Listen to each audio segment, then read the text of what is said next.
ความหักมันเกิดขึ้นจากคนสองคน เจ้าบ่คือสิมาลุตนอายบ่เป็นหยัง เจ้าบ่เคยสิแค่หัวใจของอายก็สร้าง แต่ให้ขอไว้ก่อนเด้อนางอย่าฟ้าวจากไป อยู่ให้อายได้แนมเบิ่งแม่นเอื้อมบ่ถึงก็บ่เป็นหยัง ใจเจ้ามีเขาก็สร้างสิยืนข้างทางส่งหักไป ขอแค่ได้หักเจ้านั้นก็พอมือใดมันท้อยังพอมีแห้งใจเฮ็ดได้แค่หักเจ้าข้างเดียวเรื่อยไปก็คุ้มหลายชีวิตนี้ได้เกิดมาขอแค่ได้แยงเจ้านั้นก็พอบอกเคยคือต่อสิเป็นอื่นเด้อล่ะหูอยู่แก่ใจผู้น้อยวาสนาน้องลา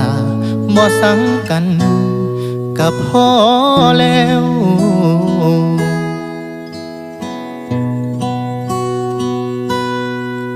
ความหักเกิดกับไผก็เป็นคือกันแค่ได้เก็บเอาไปแอบฝันก็มีแห้งใจให้เพลงนี้แทนคำว่าหักจากใจของอายหูแน่เด้อว่าหักเจ้าหลายเบิดใจบ่มีเหลืออยู่ให้อายได้แนมเบิ่งแม่นเอื้อมบ่ถึงก็บ่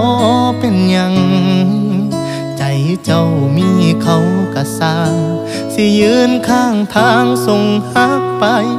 ขอแค่ได้หักเจ้านั้นก็พอมือใดมันท้อยังพอมีแห้งใจเฮ็ดได้แค่หักเจ้าข้างเดียวเรื่อยไปก็คุ้มหลายชีวิตนี้ได้เกิดมาขอแค่ได้แยงเจ้านั้นก็พอบอกเคยคือต่อสิเป็นอื่นเด้อล่ะหูอยู่แก่ใจผู้น้อยวาสนาน้องลาบ่สังกันก็พอแล้วน้องลาบ่สังกันก็พอแล้ว